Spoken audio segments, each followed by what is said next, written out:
Hi guys, it's Dr. Eric Lindquist, CEO and founder of SonoPath.com, and I'd like to invite you to pass through your surgical or commuting day in veterinary medicine by listening to our podcast. Real talk in veterinary medicine from experienced professionals who aren't afraid to tell you how things really are so you can optimize your veterinary career and your process.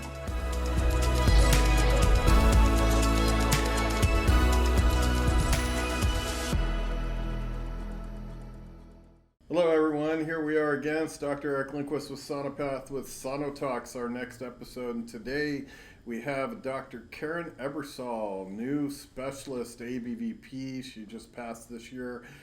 She is a mobile sonographer up in Maine, and she was a general practitioner for many years, so it'll be really interesting to talk about her transition from general practice and surgery to mobile ultrasound, and then to ABVP specialist, canine and feline practice, and now in telemedicine with SonoPath. So we're here with Karen. We have our S-Step abdomen lab this weekend, so it's a good combination to get her here. She's one of our instructors and an optimal sonographer, so some really beautiful work. And she went through the curve recently over the last 4 years, from novice sonographer to expert sonographer, and she's one of those great people that doesn't know how good she is. So I thought we'd bring her along for everybody to listen to her journey, and I'm sure there's some parallels out there that people can identify with. So Karen, thanks for making the trip, and it's good to see you here on SonoTalks. Yeah, it's good to try this out. Good to try this out. So Karen, tell us a little bit about your journey.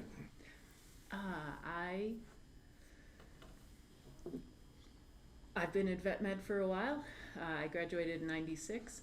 I never wanted to be a specialist. I always wanted to go into GP. I knew exactly what I wanted to do. And so it's a little funny where the journey will take you. I'm as surprised as anybody.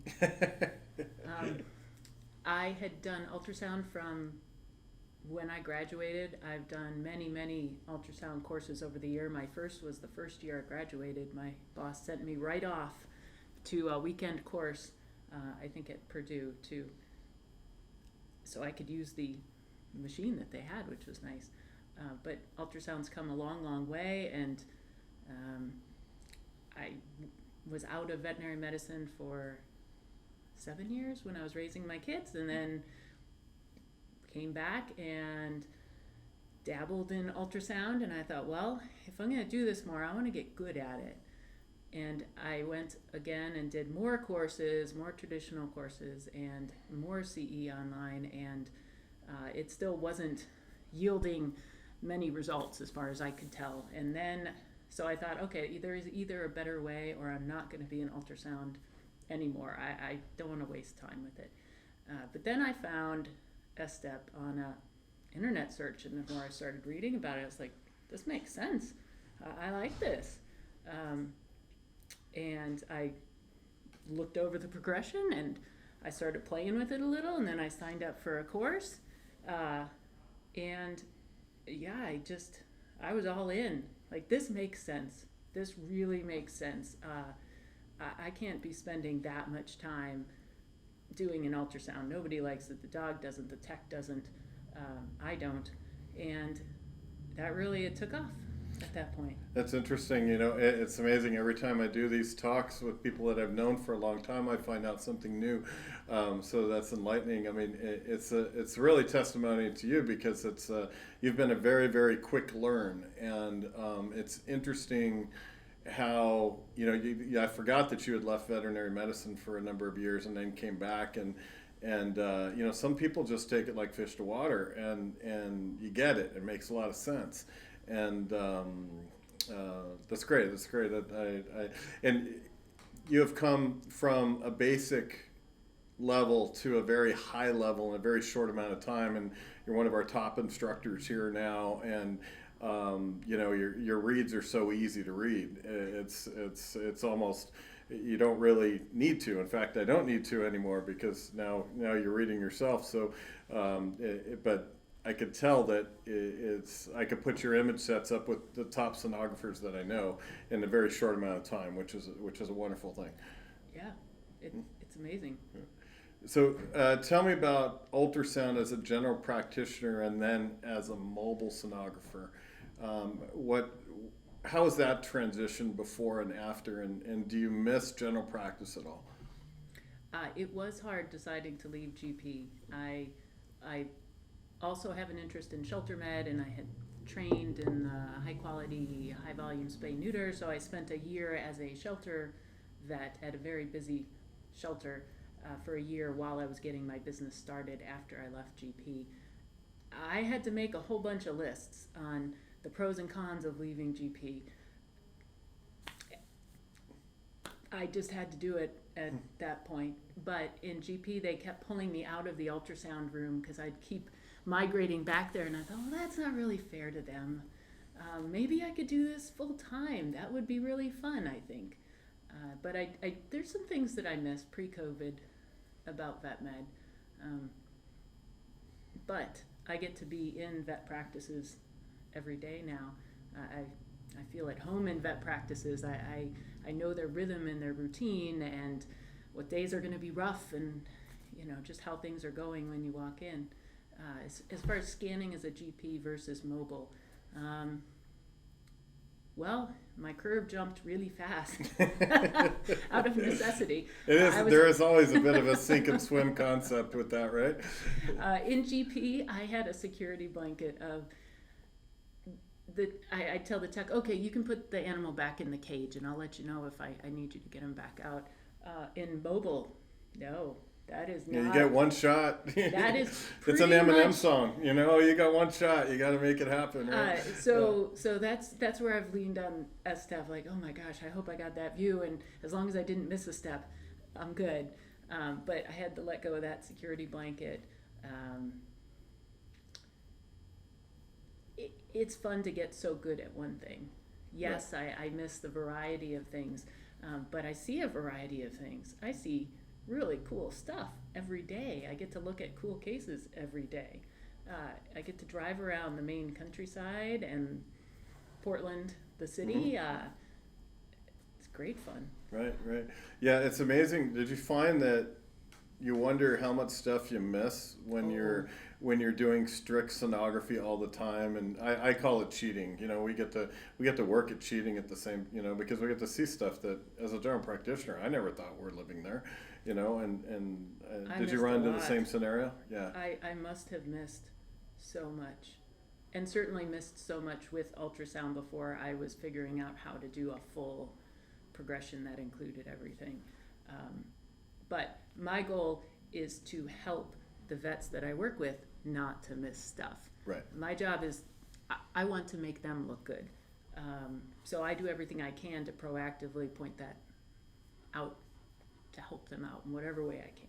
Sure. And in mobile, of course, it's our job to be the one behind the scenes. We don't get credit for anything, nor do we look for it, because our job is to make everybody else look good. Yes. That's how I see it. Absolutely.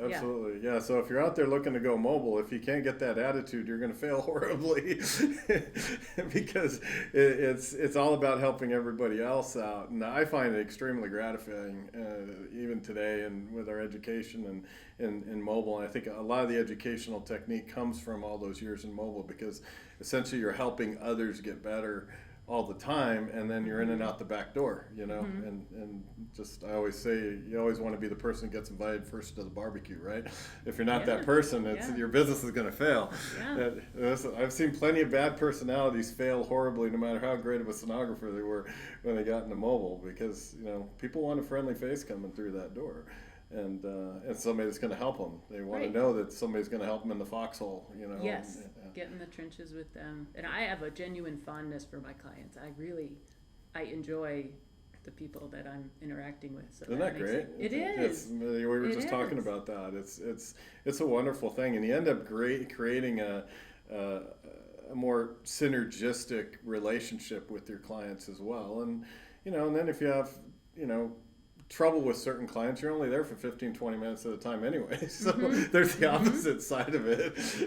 If the environment is difficult for whatever reason, it's if they're having a rough day, do what you can and get out. So you've dipped your toes into doing telemedicine now. So how is it now reading other people's cases compared to scanning it yourself? I worried I wasn't going to like it because I had heard other people say it's hard if you're not holding the probe. But because they are, for the most part, doing a particular progression, I love it. I feel like a duck in water, like, oh, I can do this. This is great. And I like to show them what they've found. There's some really talented sonographers out there, whether they know it or not. But some of the stuff they send, I'm like, wow, that's really nice. And I want to give them a good report to show them what they have found and to point out things that maybe they didn't see last time, but maybe they'll see next time.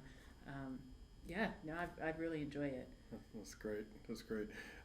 So you embarked on ABVP, American Board of Veterinary Practitioners. You know, you came to me, what, 3-4 years ago, just kicking the tires a little bit on the concept. And so tell us a bit about that journey without getting too many particulars, but because I know there were some bumps in the road, like there should be with anything arduous, right? I guess so, yeah.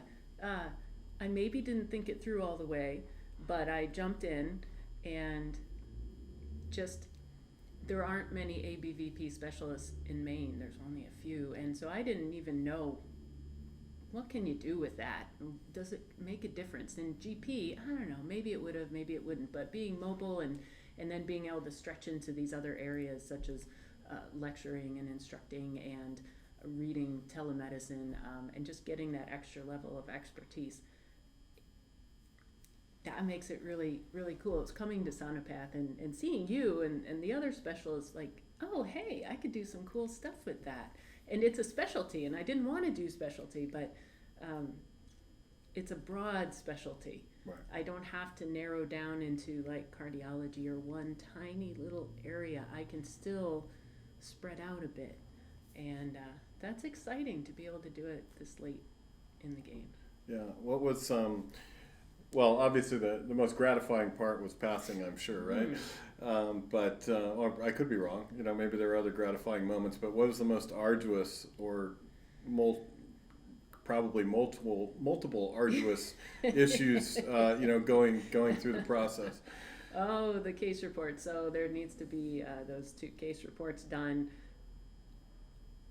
I can't even wrap my brain around it all now. You just taking it one step at a time, but it's a tremendous undertaking. Yeah, coming down to the wire with getting those case reports in, and my brain is just kind of fizzing out, like, oh my gosh, I have to turn these in. Yeah, I've mentored 4 people successfully through now, and I guarantee you every one of them underestimated the work involved. And I don't know where that comes from, because I know other people have talked to me about it and all the rest, and they always underestimate until they're in it, and then they realize that, like, oh, I shortchanged myself as far as how much work I was going to have to put into this. And you know, I don't know if it's an industry issue or whatever, but it is an arduous process, and the exam is a bugger. You know, and you know, I mean, and I've recertified now, and I live that one hard. And you know, you took the exam and you passed, but you know, it was a tough cookie. You know, and Yes. I don't. Why do you think people underestimate it? Because on the surface, it's a case report. You know, we can all wrap our brain around that, but there's so many particular details. I had to read that manual, I don't know how many times through, and I literally made a huge flow chart and put it on the wall over my desk of the different parts of the report and what goes into each part and what does not go into each part, and it's like color coded, and I just looked at that thing for like 6 months to try to fit the whole case report into that format. That is so Karen. That's so Karen Ebersole on organization. That's classic. I would not expect anything less. Evidently my husband didn't either. He shares the office, and so he had to look at it too for 6 months. When is he taking the exam? He could probably do a scan by now. I bet, right? An S-step scan. Why do they underestimate it? There's just so many niggling details, and I get why the niggling details have to be there, and it did make me a better vet. It made me a better writer of a report, to have to struggle through it. And then the exam, I don't know, I didn't underestimate the exam.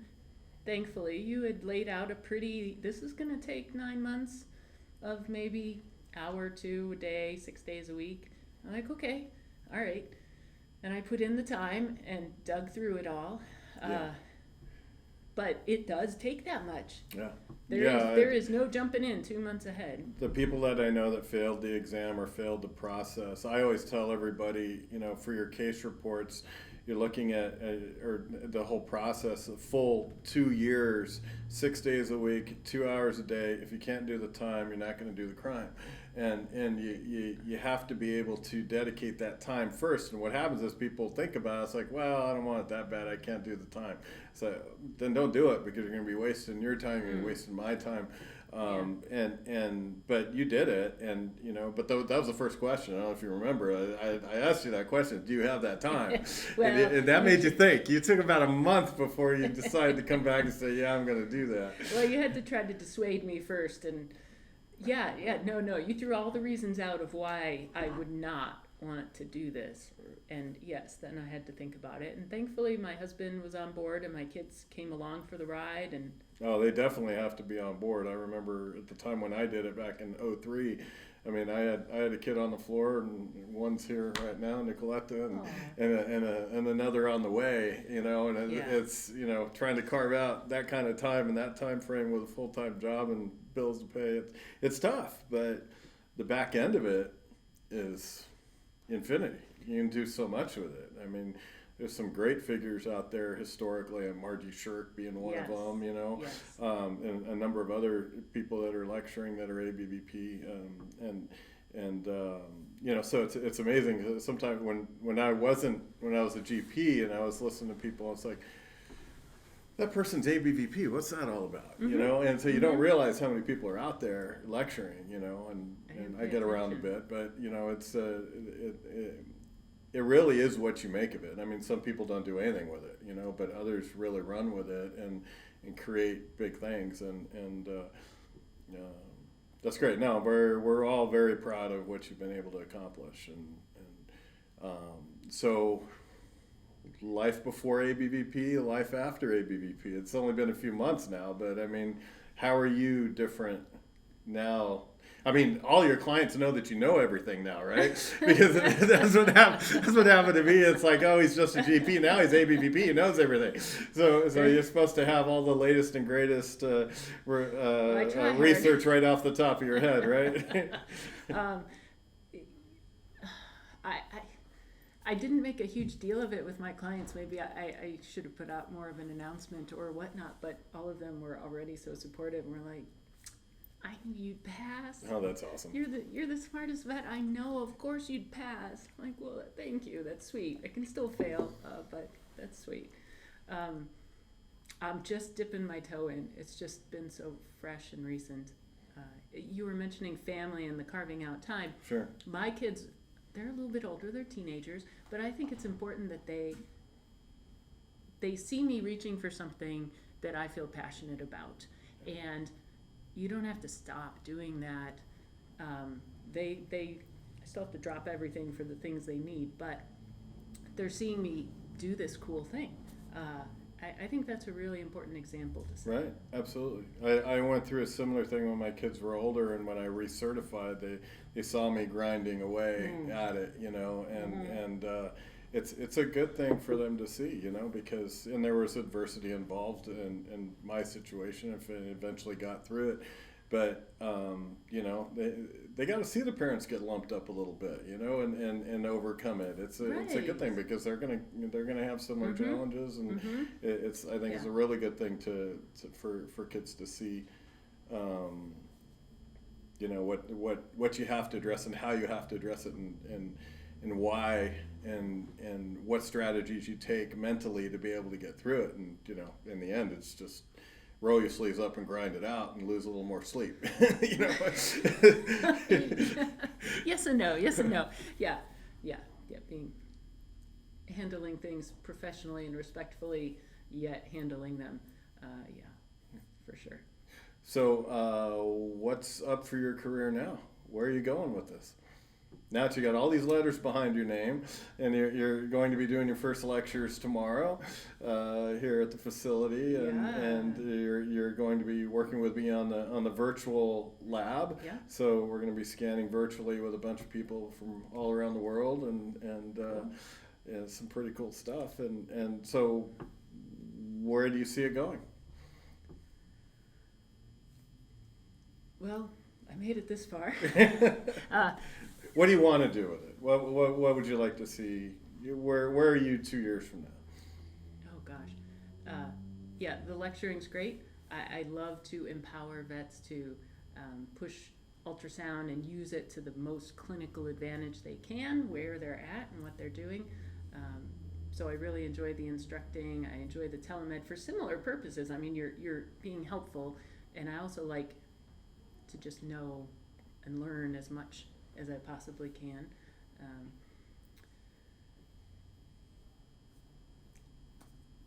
I will go from there. I'm still kind of stunned that I'm here. Yeah, I had no idea that my career would get to this, what we've been able to build, but I can tell you that once you go through that specialty door, in our case, the ABVP door, once you go through there, everything's possible. Which is a beautiful thing, but boy, you got to roll your sleeves up and grind it to get there, you know, and then, you know, there are a number of challenges afterwards, but you got a little more spring in your step, you know, and as you mentioned, you see cases differently, you know, and you pull on those one or two sentences that you read about the pancreatitis and this, that, and the other thing, and you're studying, you know, and I still have my 850 pages of notes that I flipped through, you know, and what was that thing that I learned? Oh yeah, I pull from it, you know, so you get the next level or two into every case. And combining that with ultrasound, I've always found that it's just the most powerful combination, you know, to be able to have an intuition about a case, combining ABVP with clinical sonography. I've thought that's been a synergistic fuel for my career, and then everything that came after it, you know. So I wish that for you as well, and whatever you're going to do with it, and we're all proud of you here. So so this is our Real Talks, SonoTalks, Real Talk, Real Life. You know, well, thanks for joining us again, and thanks for coming down, and thanks for being on SonoTalks. Oh, thanks for having me.